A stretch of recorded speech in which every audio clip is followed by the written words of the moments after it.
Hey, everyone. Welcome to Unique Ways with Thomas Gerard, an audio podcast.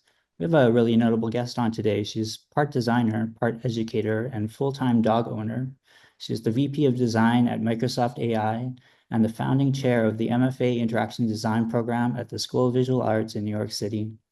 Previously, she was Senior Vice President of Digital and Vice President of Design for NPR, responsible for leading human-centered design across NPR's products and platforms.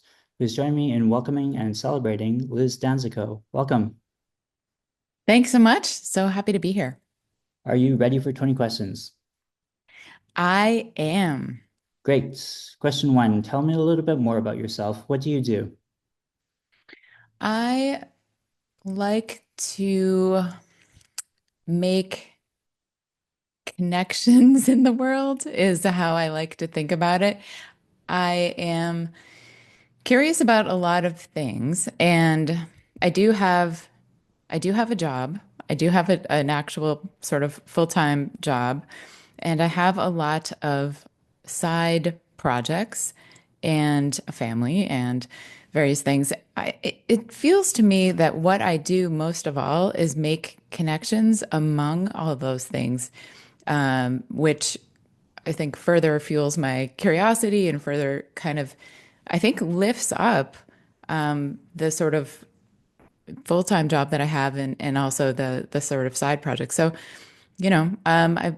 I feel like if I had to kind of narrow it down to one thing that I do, it's that I make connections, both in terms of like, I don't know, on the intellectual side, kind of lateral thinking, but also even kind of human connections. I love to connect people and I love to connect ideas. So that is what I do quite literally. And I would love to just continue doing that more and more.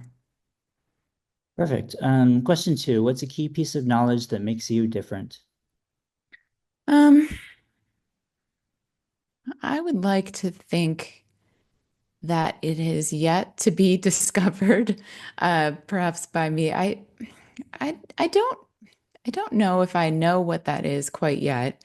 Um, but I think that if it's anything, it's that I hold close this idea that life is short. I have at least two or three copies of a book with me at all. Well, I don't know about at all times, but in one of the places where I am, called "On the Shortness of Life" by Seneca, and it was published in 65 AD. And I have two or three copies at all times because I am constantly giving away some copies. And I think that I feel so connected to that text and its various passages because of some experiences that have happened in my own life and our family's life. And I sort of, there's, one of the single copy that I have is falling apart at this point. And I think if I think about the knowledge that makes me different, I I don't know if it's that I believe that I'm so connected with this idea that life is short, but I aspire to take full advantage of each day and really kind of think about each day as so unique. And as I as I mentioned, I don't know if I've come upon this key piece of knowledge that makes me different quite yet, but I'm kind of working on it. I'm kind of doing like, I don't know, acrobatics to make each day even more so the kind of most special day, the best day that I can to kind of aspire to this book. It's like the text that kind of runs my life. Great. Okay, number three, why this of all things? Why do you do what you do? Why do I do what I do? So, um, I believe that, you know, I had I have said many times that if you want to know what you should be doing, you should look back at what you wanted to do when you were 7 years old. I feel like, I don't know, some years I believe that very strongly. Other years I feel like that's kind of a controversial thinking. But when I was 7 years old, I was an entrepreneur of sorts, and I had my own newspaper. It was called the Green Ridge Gazette, which was the Green Ridge was the area that I lived in, and the only kind of geography that I was quite familiar with at the moment then. And I sourced and created all of the content for it. I went out and reported on the block that I lived, all the stories, and I wrote them. And then I kind of did the editorial direction. And I was taking some lessons with calligraphy with my father at the time. And so in calligraphy, did the masthead. It even had like comic strips and, all these things. And then I sold those copies back to the neighbors and made a profit if you don't count the cost of paper and ink, the Xerox machine.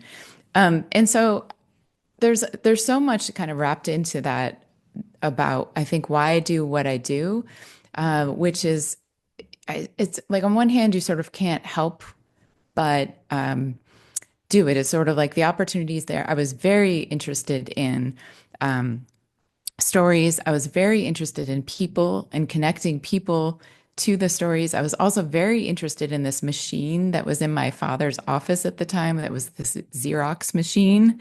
That to me was like pure joy at the time, to see, gosh, that felt like magic, just being able to copy things. And so all of those things still persist to this day, all those attributes and all those aspects. And so on one hand, I think the answer to the question is you sort of can't help it if you're lucky, if you're lucky and you kind of persist in what you feel drawn to in that way. And on the other hand, I feel like, I think about this quote that Paul Ford, who's I don't know, he's many things. He's an entrepreneur and he's an author and he's a person of words of all kinds and a designer. He once said something along the lines of design is what annoys you. I believe I'm probably paraphrasing, but that's the kind of paraphrased quote that stayed with me. And and so if you take this idea that, you're kind of fallen into these places that move you and you were attracted to and you kind of you were curious about and you kind of intersect that with design is what annoys you and therefore design is opportunity, it's all this opportunity to be solved. I think that is why I do what I do, which is somewhere at that intersection you can start to see a career and a path full of opportunities for like, social impact work and opportunity to kind of see where there's gaps to be kind of filled, connections to be made, and therefore you just sort of can't help it. Wonderful. Number four, some people struggle with, and the question is, what does your future look like?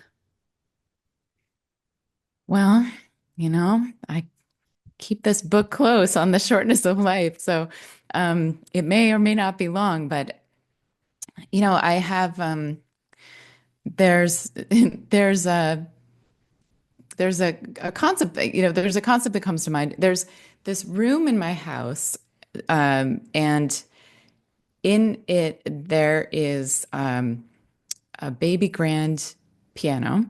And that baby grand is one that I had the fortune of receiving from my parents when they downsized. And it's one that I started playing when I was 5 years old.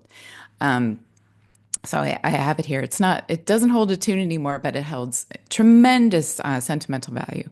That piano sits next to a small accordion, and that is an instrument that I can't yet play, but I will.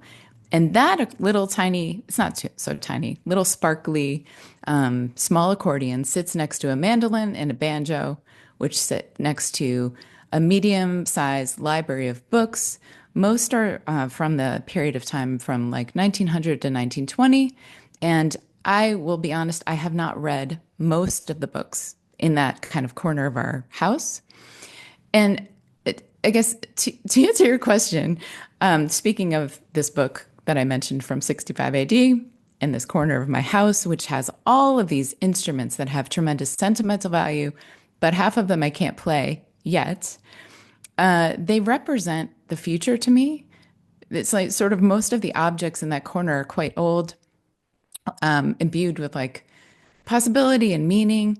And it's kind of like the future of me, what I might represent someday. Like, maybe I'm an accordionist and I just don't know it yet. Or maybe that possibility space feels like truly, I believe like I might find in that corner of the house, like some future that I'm going to move into someday. And I just haven't gotten there. And so the concept there is and actually, years ago, reading about Umberto Eco has this concept of the anti-library, where he has a library of books where many of them he hasn't read. And that to him represents, and again, I'm paraphrasing, but, you know, sort of shelves of possibility, shelves of meaning that will be had and not necessarily meaning that is in the past. And I love that idea about what the future holds, which is, you have this sort of like these totems of meaning around you for what the future is like. And again, holding close this idea that life is also short. Okay. Five we say is unique to this show. The question is, let's talk about location. How does the notion of place play into what you do? Um, It comes into play a couple of different ways. Very practically, I I work I work with a global team and we serve a global audience. And so the notion of place comes in at least into sort of spheres every day. This morning, I started my day talking with my colleague in Barcelona. I'm sorry, he would not he's not in Barcelona at all. He's in Madrid. It's my colleague in Madrid, and throughout the day, multiple time zones, speaking to colleagues across different parts of our company and different studios across the world. And we're also thinking about and making things and making products for people in multiple locations across the world as well. So the notion of place in a different way in terms of geography kind of comes into play in that way. So that's one of the ways that notion of place plays in, but I don't know if that's as much place as it is kind of the context of where a product may be and where the teams may be. But it does kind of come more into focus when we think about the cultural ramifications of some of the things that we do, both in terms of our, design process and our design culture, studio by studio, and also the work that we make, of course. And we've had the opportunity to go to many different studios for our work. So, traveling to Hyderabad, India, and looking at how and work and play takes place in that studio, and that the place itself informs, the kind of creative output and the creative inspiration of the work, and the customs and culture there. Traveling to Beijing and thinking about the same thing in the culture of the studio is a tremendous privilege and honor to be able to do that. But also then bringing that back to our studio, either in Pacific Northwest or in New York, and thinking about how we can bring that and connect the places in the ways that we can. but also remain independent and have those customs and cultural aspects remain in the place that they are. So, so that I think about quite a lot. In a previous role, I worked as, I believe you mentioned earlier on, for something called NPR, National Public Radio, which is kind of like a version of the BBC in the United States. And place came into play in a different way, in that NPR should reflect the sound of America. It's a national organization for the most part, although I believe it has 17 bureaus internationally as well. But for the most part, it should reflect the sound of America. And that evolves over time. And so that became very much a topic of conversation to reflect what is place and what is the integration of national and local across the United States at the time. So, very interesting question and layered question, but it does come into play quite a lot in terms of what I do. Great. Number six, you're starting from the beginning. What advice do you give your former younger self? Um, I think that it's something along the lines of uh, having the stamina and the stamina and the courage to disappoint other people to be true to oneself.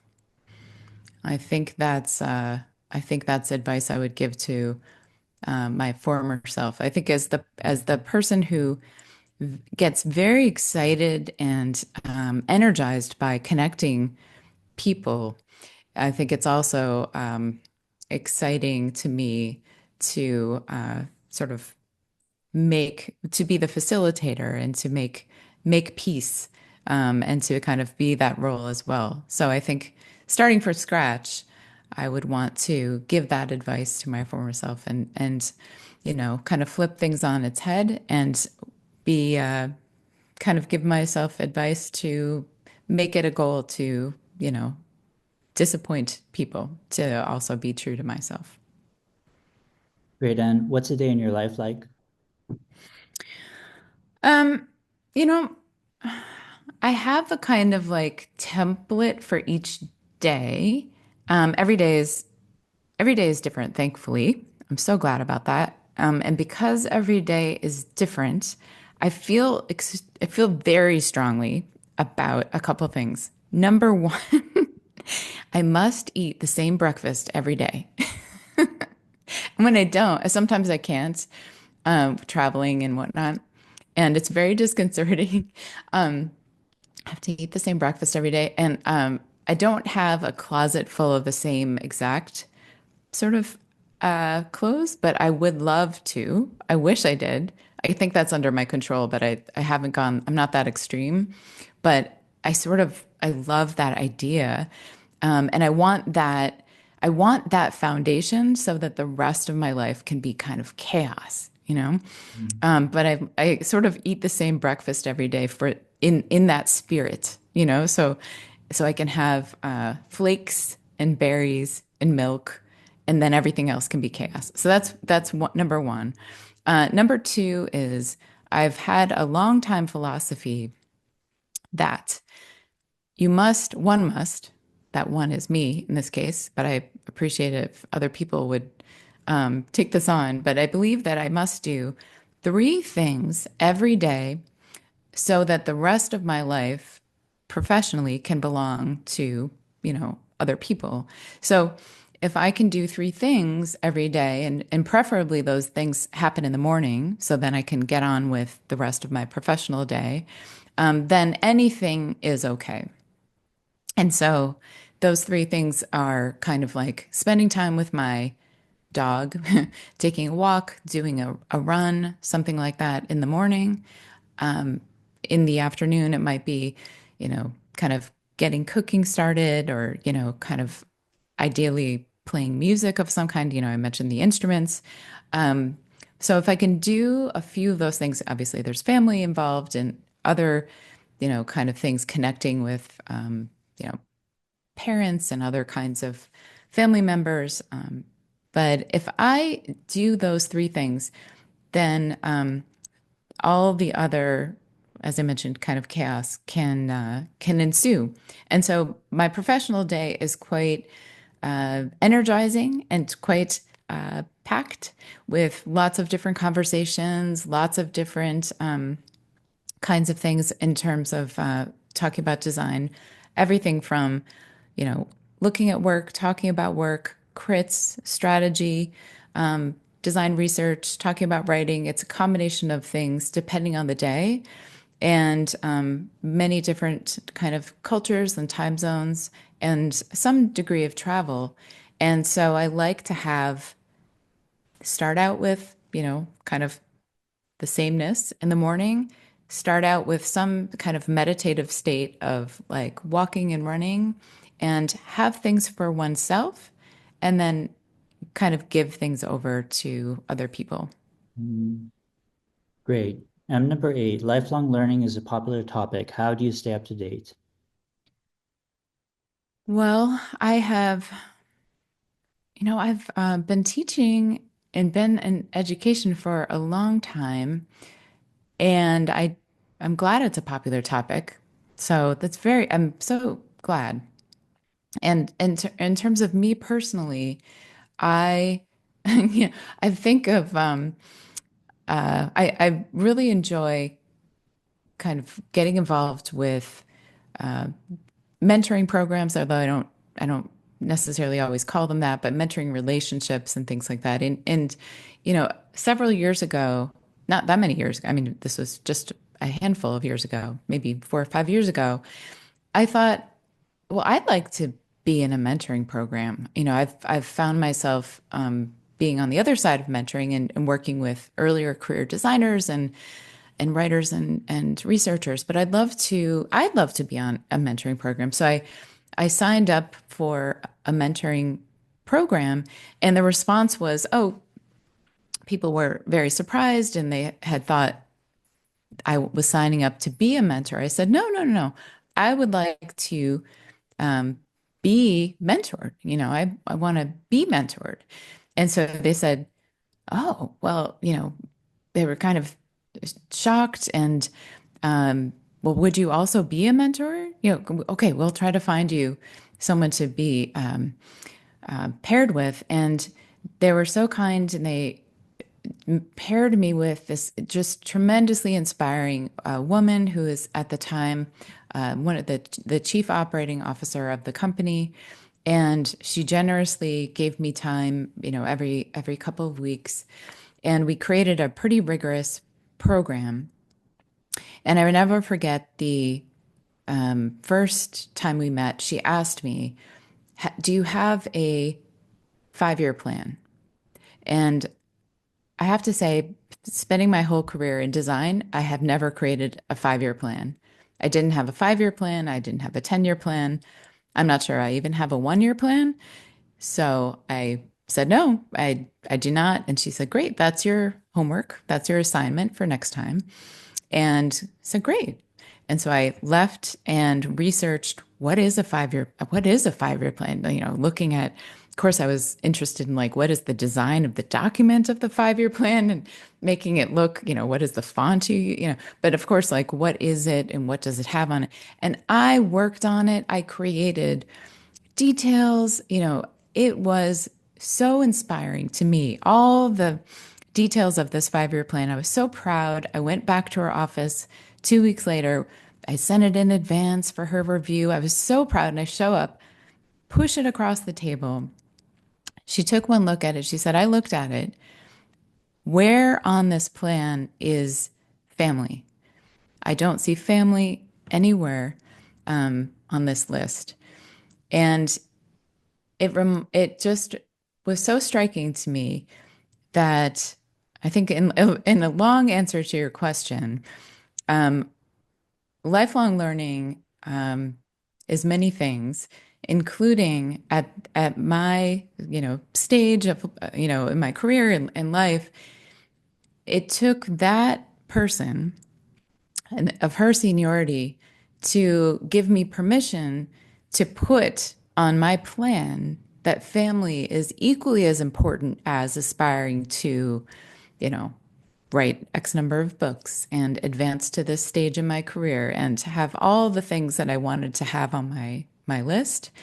It took that person to I don't know, kind of give me permission. And I am so grateful because, of course, that should have been the first thing on the list for me. That should have been the first thing that I should have thought of. And so I just thought, in terms of lifelong learning, I stay up to date by trying to put myself in situations that I have no familiarity with, I haven't been in before, doing things that I haven't done before. Waking up in the morning and thinking like I've never played, whatever it is, the accordion before. I haven't put myself in a mentoring program. I haven't done these things, and it will teach me something new.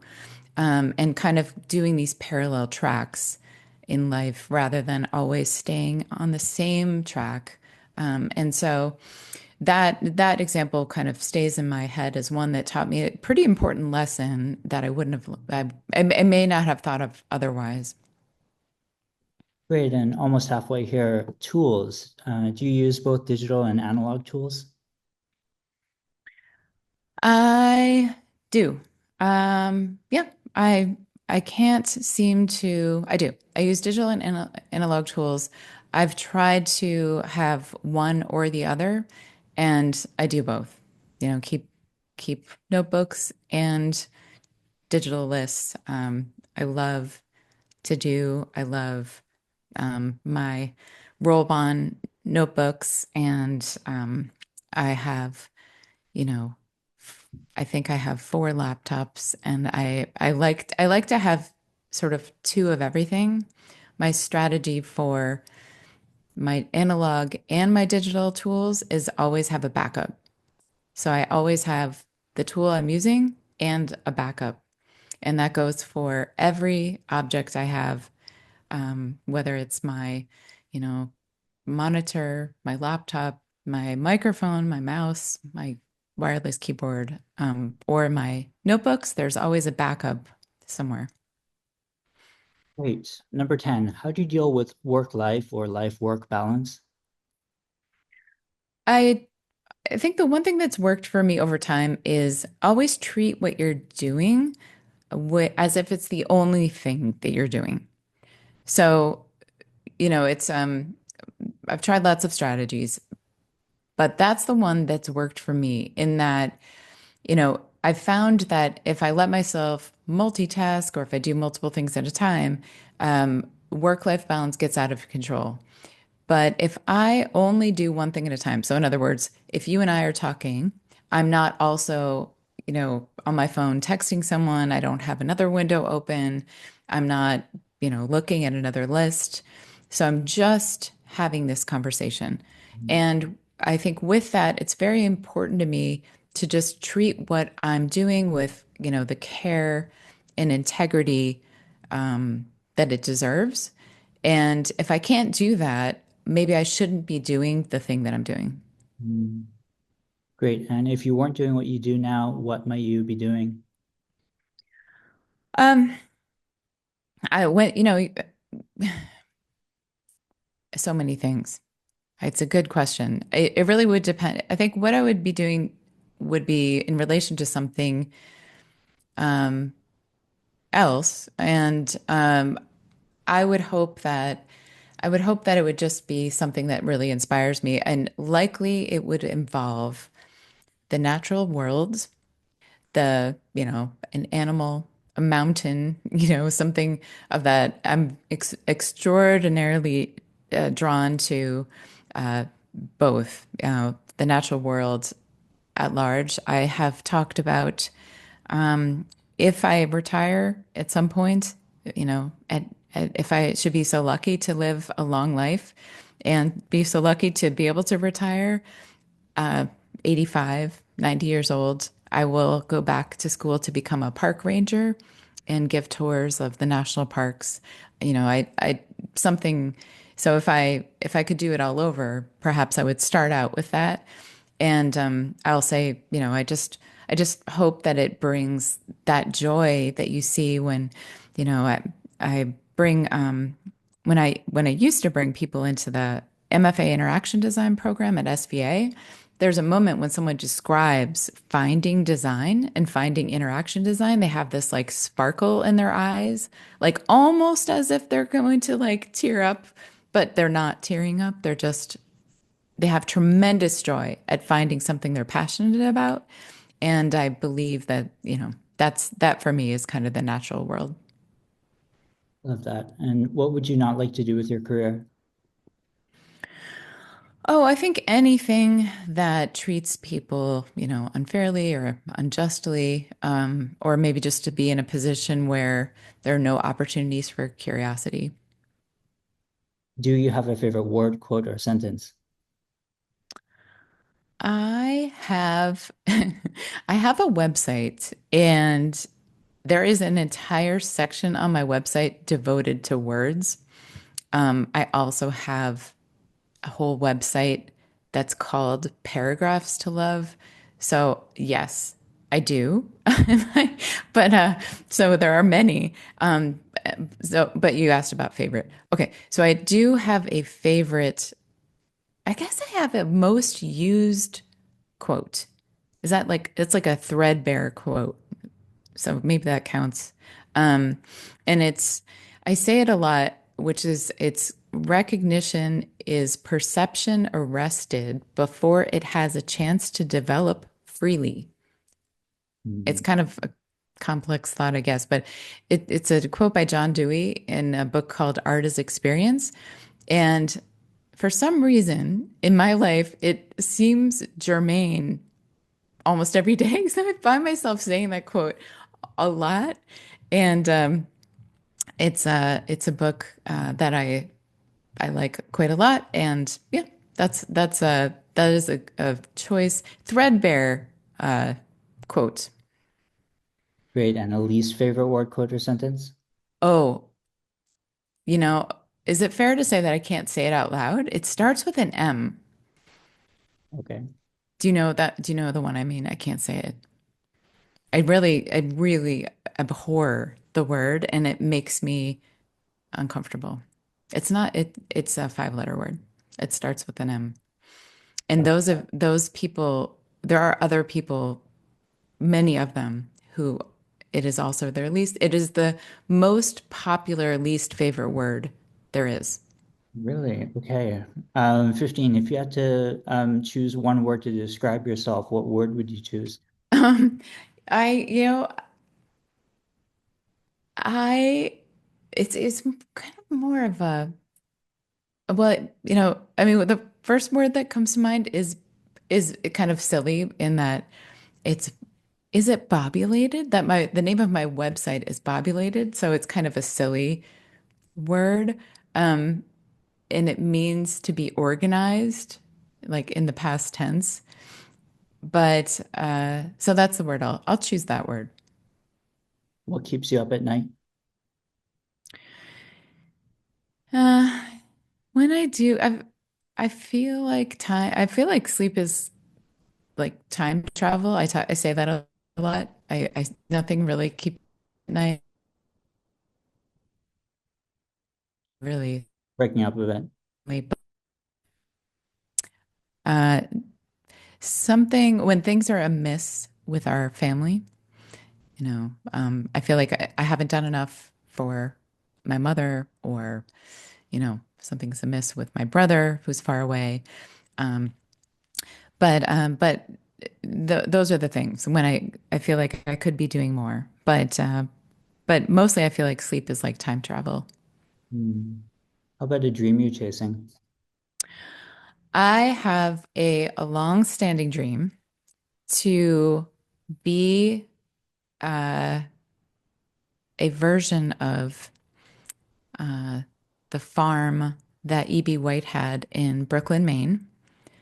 And E.B. White is a beloved author and a person who had, speaking of place, two places, one in New York City and one in Brooklyn, Maine. and went back and forth between the two and had many, many acres on the water and assorted animals, including multiple dogs and geese and sheep and was really inspired by the natural world, but also the kind of like beauty, but also comic companionship of his animals. And that is a dream I am truly chasing actively. What inspires you? That dream inspires me as well as I think that what inspires me about other people is when I observe I say the ferocious pursuit or the tender pursuit doesn't have to be ferocious of curiosity of something. And advice, any advice you'd like to share? Um, there is well, the short version is listen to your instincts, listen to your gut instincts. Um, spend your time not listening to the people around you, the people who are supposed to be qualified, or the adults, or the younger people, whoever is supposed to be qualified, but rather spend time honing the skill it takes to truly listen to yourself. And there's something called goofy foot in surfing, and I think it's skateboarding too. And goofy foot is a disposition of how your feet are positioned on the board, and to determine it means which foot is in front of the other. And there's a way of sneaking up on yourself, basically, to determine which foot you put first on the board to find out you essentially have someone kind of push you, shove you a little bit. And when they do, what happens is your instincts kind of kick in and you put a foot forward, and that foot is the one that's the foot you should put first. And if you put your right foot forward, you're probably what's called a goofy foot. And I think about that for some reason all the time when I think about how you can listen to your instincts and how one can create the conditions for that in your life.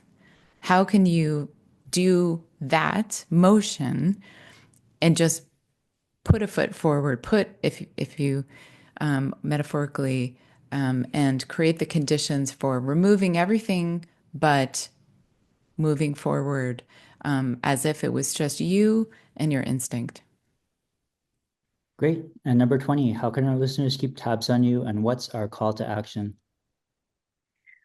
Tabs, I have a website called Bobulate, it's discombobulated without the prefix and suffix. And in social media, where I'm not as active, I am Bobulate everywhere. And I would encourage encourage people to take a walk outside, or if not able to be ambulatory, to go to the nearest window and just kind of take a breath, and to do what you can to go away from the thing that you're working on right now, and to take advantage of taking a pause and getting away from it, because that ability brings strength and creativity back to the work that we're trying to do every day. Okay. Well, great. You have a magical way of speaking. It's a privilege to have you on. Thanks so much. Thanks so much. It was so much fun.